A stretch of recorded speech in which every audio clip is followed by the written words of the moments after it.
Monsieur le Président, Monsieur le rapporteur, Mesdames et Messieurs les députés, Mesdames et Messieurs, je suis ravi de vous accueillir à l'hôtel de l'AC pour recevoir le rapport de la commission d'enquête relative au coût de la filière nucléaire.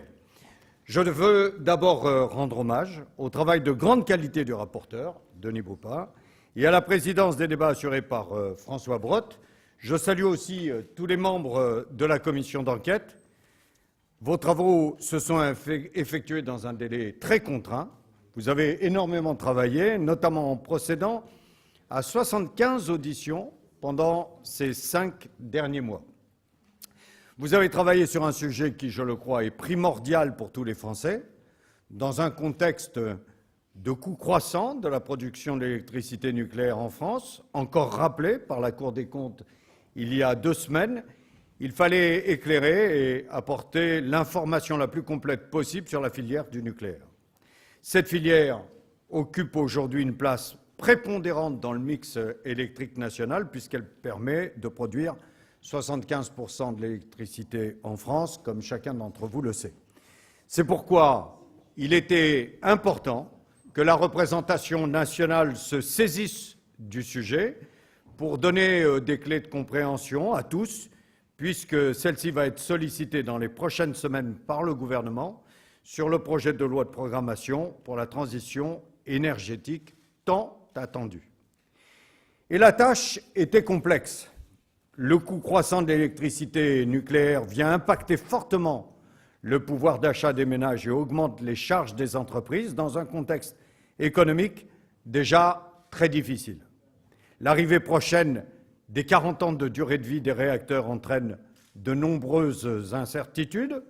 Les dépenses de maintenance et de sûreté augmentent et l'accident de Fukushima, dont les conséquences ne sont toujours pas totalement maîtrisées sur le territoire japonais, reste présent dans tous les esprits, notamment en ce qui concerne la définition des normes de sécurité. Se pose enfin la question des charges futures, celle du démantèlement des installations à la fin de leur exploitation, celle de la gestion des combustibles usés et des déchets. De par votre grand travail collectif, vous avez réussi à aborder toutes ces questions et à faire des recommandations. Je laisse au rapporteur de la Commission le soin de présenter ce travail et au président de résumer l'ensemble de leur œuvre, mais je voudrais avant cela insister sur 2 enseignements qui me tiennent tout particulièrement à cœur. Le premier, c'est l'urgence à décider et à faire. Je veux rappeler l'urgence de trancher sur ces questions et l'urgence d'engager notre société vers le nouveau mode de vie qui doit être le sien au XXIe siècle. Pour respecter l'engagement présidentiel de passer de 75% à 50% de nucléaire en 2025, il faut que le changement commence vite, aussi pour que nos grands industriels se diversifient et poursuivent leur mutation.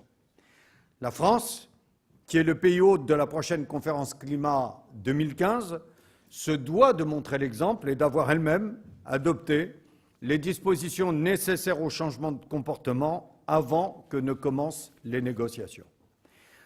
Le second élément primordial, c'est qu'il faut penser et agir positif. La transition énergétique est aussi une opportunité pour la croissance, une source d'innovation et d'emploi. Et elle doit être pensée comme telle, vos travaux le montrent bien. Vous savez mon attachement à ces questions de transition énergétique et écologique qui nous réunissent depuis novembre 2013 tous les premiers mardis de chaque mois, les mardis de l'avenir auxquels de nombreux d'entre vous participent répondent au même objectif que votre rapport, alerter, renseigner avant de débattre et agir. La transition énergétique, c'est aussi dépasser les vieux clivages pro- et anti-nucléaires. Le travail de cette commission d'enquête montre que c'est possible. La transition énergétique doit figurer parmi les missions historiques de cette législature, par cette future loi d'abord, et aussi par notre implication dans la préparation de la COP 21. Parce que la transition énergétique, ce n'est pas un simple supplément d'âme ou une idée à la mode, mais bien le socle du nouveau modèle de développement et de solidarité de notre société, faisant émerger les nouveaux modes de vie, de consommation et de production de demain. La transition énergétique ne doit pas être une option pour demain, mais une réalité dès aujourd'hui. Il nous faut agir ensemble, être ambitieux et audacieux. Nous le devons pour nous-mêmes et pour les générations qui nous suivront.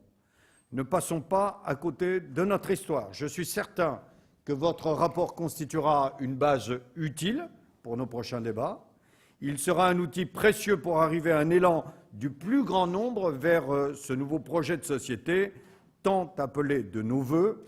Merci pour votre travail collectif et merci déjà pour les premières préconisations que contient ce rapport.